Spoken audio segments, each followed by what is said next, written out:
Hello मेरे प्यारे student, आप सभी का एक बार स्वागत है लोहागढ़ स्टडी पॉइंट के यूट्यूब चैनल पर। और आज जो हम करेंगे आपको पता होना चाहिए, ये बीएसटीसी के लिए क्लासेस चल रही हैं हमारी। और बीएसटीसी के लिए हम सुपर 10 सीरीज़ लेके आते हैं, यानी कि 10 क्वेश्चन रोजाना करते हैं जो कि प्रीवियस क्वेश्चन होते हैं या फिर मोस्ट क्वेश्चन होते हैं।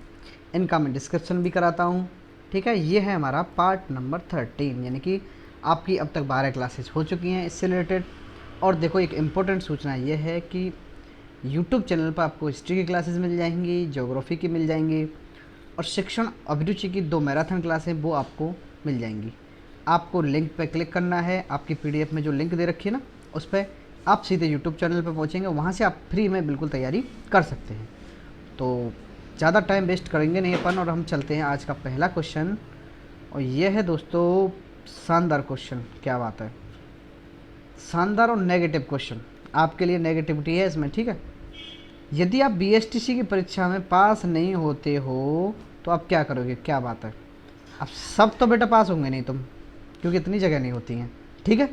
तो कुछ बच्चे, हमेशा होता है हर परीक्षा में बहुत सारे स्टूडेंट बैठते हैं, लेकिन पास वही होता है जो बेटर करके आता है। इसलिए ध्यान रखें, अच्छा कंटेंट पढ़ें, अच्छी चीज़ें पढ़ के जाएं, ठीक है। चलते हैं हम। अब बताओ, आप सोचो माइंड में कि अगर आप बीएसटीसी परीक्षा में पास नहीं होंगे तो बताओ क्या करेंगे? दोबारा शिक्षक बनने का नहीं सोचेंगे? ये तो भाई गलत बात है।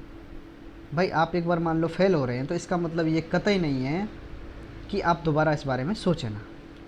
पास ना होने पर पेपर का दोष सबको बताएंगे, जैसा कि हम सभी करते हैं। ये तो करते हैं भाई, पास नहीं हुए तो बताते हैं यार पेपर ख़राब आया था, हैं यार पेपर में पूरा नहीं कर पाया, मेरे से 10 गोला गलत हो गए, हैं, करते हैं ना, ये एक्सक्यूज़ देते हैं। हम भी करते हैं, सभी करते हैं, हमारा नेचर होता है। सफल होने के लिए पुनः प्रयास करेंगे, ये बिल्कुल सत्य बात है भाई। आप, बात ये नहीं है आप बीएसटीसी की परीक्षा में बैठे हों, चाहे आप आरएस की तैयारी कर रहे हों, चाहे आप पीटीटी की तैयारी कर रहे हों, चाहे आप किसी शिक्षक भर्ती की तैयारी कर रहे हों, आप जिस भी फील्ड में काम कर रहे हो, हमेशा प्रयास करने पर ध्यान देंगे। किसी भी आदमी को एक बार में सफलता नहीं मिलती है, बाई चांस मिल जाती है वो ठीक है, लेकिन सफलता कब मिलती है? अपन बार बार प्रयास करते हैं तब मिल जाती है, ठीक है। और एक है शिक्षण व्यवस्था को त्याग देंगे, ये इधर त्याग देना है, ठीक है। तो दोस्तों आपको ऐसा कुछ नहीं करना है। तो आपको क्या करना है, अगर आप एक बार पास नहीं होते हो तो आप पुनः प्रयास करेंगे। अब मेरा मतलब वो नहीं है कि आप पास ना हो, लेकिन अगर पास, भाई सभी पास नहीं होंगे, ये बिल्कुल कड़वा सच है, ध्यान रखना हमेशा। नहीं, चलते हैं नेक्स्ट क्वेश्चन की तरफ। अब कुछ लोगों का इस बात से मूड ख़राब हो गया होगा कि, लेकिन क्या करें, ये सच है, और सच बात हमेशा कड़वी लगती है। चलिए नेक्स्ट क्वेश्चन की तरफ देखते हैं।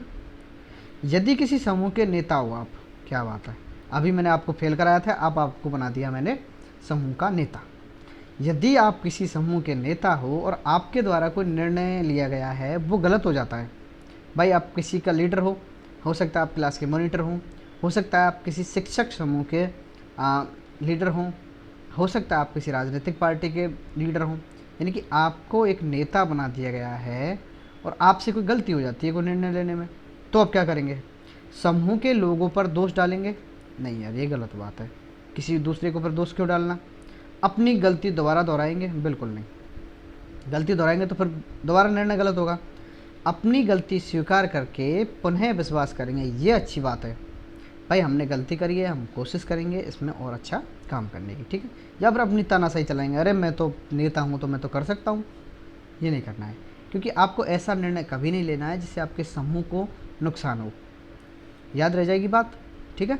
चलें, तो इसका है कि अपनी गलती को स्वीकार करें, पुनः उस पर अपने समूह के लोगों का विश्वास प्राप्त करें और उस पर अच्छा काम करें, ठीक है। क्वेश्चन नंबर 3, भाई ये बताओ मुझे चीज़ समझ में आ रही है कि नहीं आ रही हैं? अब देखो, अगर आपको नहीं आ रही है तो थोड़ी सी कमी ये रही है कि आपने शिक्षक अभिरुचि जो है, शिक्षण अभिरुचि, वो मेरे से पढ़ी नहीं है। आपको 2 क्लासेज मिलेंगी मैराथन की, यानी कि 4 घंटे में दोनों मैंने कवर करा दिए। आप डिस्क्रिप्शन में जाओ, लिंक में दे रखी है, वो देखो एक बार, है ना। आपको शानदार चीज़ें मिलेंगी और शानदार समझ में आ जाएगा। आप फिर उसके बाद कहीं से भी क्वेश्चन निकाल लेना, सब निकल जाएंगे आपसे, है ना। चलिए, क्वेश्चन है कि समाजीकरण की विधियाँ कौन सी हैं बताओ? तादात्म्यकरण है क्या? बिल्कुल है। तादात्म्यकरण का मतलब क्या हो भाई? जैसे एक रोल मॉडल मानते हैं पर किसी को आदर्श मान लेते हैं, है ना। तो अपन क्या उससे तादाद में स्थापित कर देते हैं, यानी कि अब मैं कह दूं जैसे कि अपन हमारे जैसे कोई हो, जो आदमी थोड़ा सक्सेसफुल होता है उससे हम रिलेशन जोड़ने का प्रयास करते हैं कि यार कोई भी हो, जैसे कि मान लो आपके स्कूल का प्रिंसिपल, अरे प्रिंसिपल साहब तो मेरे जानकार हैं, करते हैं ना अपन, या फिर फलाने मार साहब तो मेरे अच्छे जानकार हैं, ये तो करते हैं। तो ये क्या होता है, तादात्म्यकरण। तो ये भी समाजीकरण की एक विधि होती है। ठीक है दोस्तों। नेक्स्ट है आपका अनुकरण।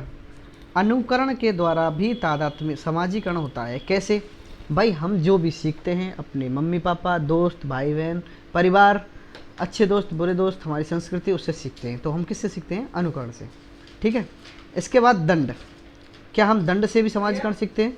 बिल्कुल भाई, जब हमें कभी, आपको पता होगा जब आप कोई गलती करते हो तो कहीं ना कहीं आपको मार तो पड़ती है। हो सकता है स्कूल में मार पड़ी हो सकता है आपको मुर्गा बनाया गया हो सकता है आपको किसी और दूसरे काम के लिए और ज़्यादा दंडित किया गया हो, हैं। कुछ बाल अपचारी कहते हैं उनको, कुछ उद्दंडी वाले होते हैं, उनको तो क्या है कि उनको जैसे कि हो जाती है कभी कभी गलतियाँ, जेल भी पहुंचा दिया जाता है।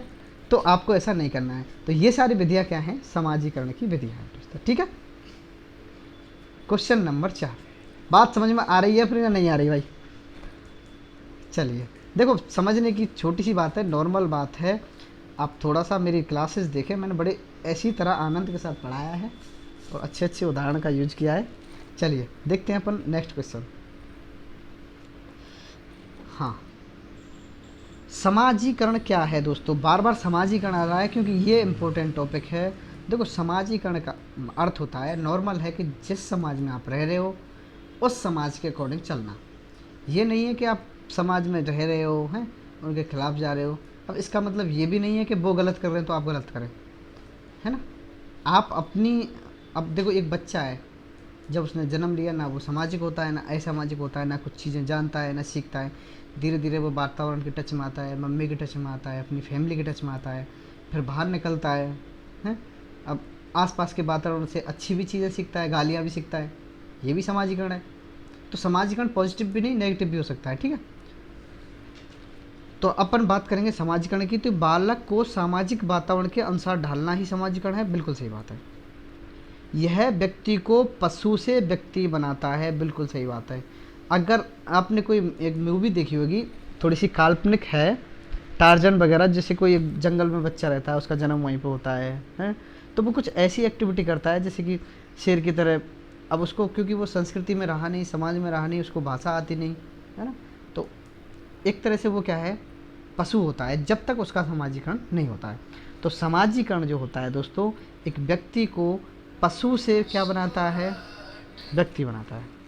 यह एक दूसरे पर निर्भरता को बताता है। बिल्कुल सही बात है। समाजीकरण जो है, मेरी डिपेंडेंसी दूसरे लोगों से, दूसरे लोगों को डिपेंडेंसी मेरे से बताता है। यानी कि हम क्या है, एक दूसरे के ऊपर निर्भर रहते हैं।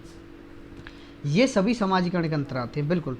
देखो दोस्तों, समाजीकरण एक बहुत ही इंटरेस्टिंग टॉपिक है। आज मैं आपको बताऊं तो समाजीकरण एक संप्रेषण कौशल, बिल्कुल बेसिक क्वेश्चन होते हैं, यानी कि आपके नॉर्मली बिहेवियर के ऊपर।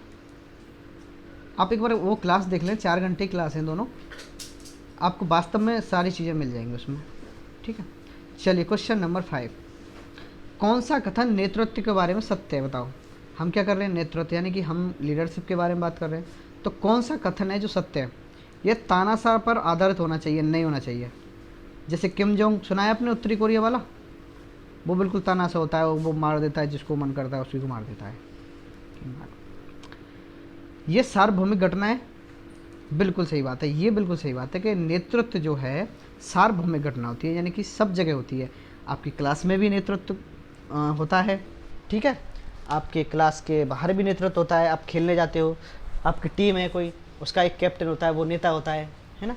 तो ये सारे क्या हैं, नेतृत्व क्या होता है, सार्वभौमिक, यानी सभी जगह होता है। जहाँ समाज होगा वहाँ नेतृत्व होगा। बिल्कुल सही बात है। अब समाज होगा तो नेतृत्व तो होगा ही। अब देखिए, आप नॉर्मल अपने गांव के बारे में सोचो, वहाँ पे एक सरपंच साहब होते हैं ना, तो वो हमारे नेता होते हैं। वार्ड का कौन है, एक वार्ड मेंबर होता है, वो नेता होते हैं। तो जहाँ पे समाज होता है वहाँ पे नेतृत्व होता है। तो इसमें दोस्तों बी और सी दोनों आंसर सही रहने वाले हैं। ये तानाशाह पर आधारित नहीं रहता है। ठीक है। क्वेश्चन नंबर 6, अब जो भी भाई बहन जुड़ रहे हैं नए, अभी मैं उनसे बोलूँगा कि चैनल को सब्सक्राइब कर लें। और क्वेश्चन है हमारा संप्रेषण। संप्रेषण क्या है? संप्रेषण कला भी है दोस्तों, संप्रेषण विज्ञान भी है। उपरोक्त सभी गलत है, ये गलत बात है। क्या उपरोक्त सभी गलत है? नहीं। संप्रेषण दोस्तों कला भी है और संप्रेषण विज्ञान भी है। मैं उसमें डिस्क्रिप्शन में बता चुका हूँ, आप एक बार वो क्लास देखें, ठीक है। लिंक दे रखी है आपको, कहीं पे भी किसी भी लिंक पे आप क्लिक करेंगे सीधे यूट्यूब चैनल पर जाएंगे और वहाँ पे आपको सारी चीज़ें मिल जाती हैं। एक शिक्षक होने के नाते आप समाज में, ये आप है दोस्तों, ठीक है। एक शिक्षक होने के नाते आप समाज में रहने वाले व्यक्तियों से कैसे संबंध रखेंगे? सामान्य रखेंगे या फिर अच्छे रखेंगे या फिर बहुत अच्छे रखेंगे या फिर संबंध नहीं रखना चाहेंगे? तो आपका फ़र्ज़ है, आप एक शिक्षक हैं तो उस समाज से आपसे आपके संबंध कैसे होने चाहिए? बहुत अच्छे होने चाहिए, यानी कि इतने भी अच्छे नहीं होने चाहिए लेकिन बहुत अच्छे होने चाहिए, ठीक है। क्वेश्चन नंबर है हमारा 8th। देखिए 8वां क्वेश्चन कह रहा है कि अध्यापक के लिए आवश्यक क्या है? उसे शिक्षण विधियों का ज्ञान होना चाहिए। बिल्कुल सही बात है, अध्यापक को शिक्षण विधियों का ज्ञान होना चाहिए कि उसको पढ़ाना कैसे है। उसे बालकों की आवश्यकताओं का पता होना चाहिए। बिल्कुल भाई, आप कक्षा 4 में पढ़ा रहे हो तो आपको पता तो होना चाहिए कि कक्षा 4 के बच्चों को चाहिए क्या। आपको यही नहीं पता है कि बच्चों का स्तर क्या है तो आप उसके अनुरूप नहीं पढ़ा सकते हो, ठीक है। उसे पाठ्य वस्तु का अच्छा ज्ञान होना चाहिए। बिल्कुल सही बात है। तो ये सभी गुण किस में होने चाहिए? टीचर में होने चाहिए। दोस्तों आज के 8 क्वेश्चन हो चुके हैं। आपके पास 1 मिनट है, आप पहले चैनल को सब्सक्राइब कर लो, सभी दोस्तों के साथ शेयर कर लो, ठीक है। चलता हूँ मैं नए क्वेश्चन की तरफ। आप अपने विद्यालय क्रिकेट टीम में किस छात्र को शामिल करेंगे? बताओ। जिसकी आयु सबसे अधिक हो। गलत बात। जो सबको अच्छा लगता हो, इससे कोई मैटर नहीं लगता है। अब किसी को कोई अच्छा लगता है, किसी को कोई अच्छा लगता है, तो इसका मतलब ये नहीं है कि उसको क्रिकेट में सिलेक्शन दे दिया जाए। जो खेलने में अच्छा हो या फिर जो मॉनिटर हो। आपके मन में इन दो में से आ रहा होगा कि या तो वो मॉनिटर हो या फिर वो खेलने में अच्छा हो। तो दोस्तों मॉनिटर हो चाहे नहीं हो, वो अच्छा हो चाहे आयु में अच्छा हो, चाहे प्रिंसिपल का बेटा हो, उससे कोई मतलब नहीं है। जो खेलने में अच्छा होगा दोस्तों, उसको हम अपनी टीम में शामिल करने वाले हैं, ठीक है। तो आज का 10वां क्वेश्चन बताने से पहले आप चैनल को प्लीज़ सब्सक्राइब कर लो। चलता हूँ मैं 10वें क्वेश्चन की तरफ।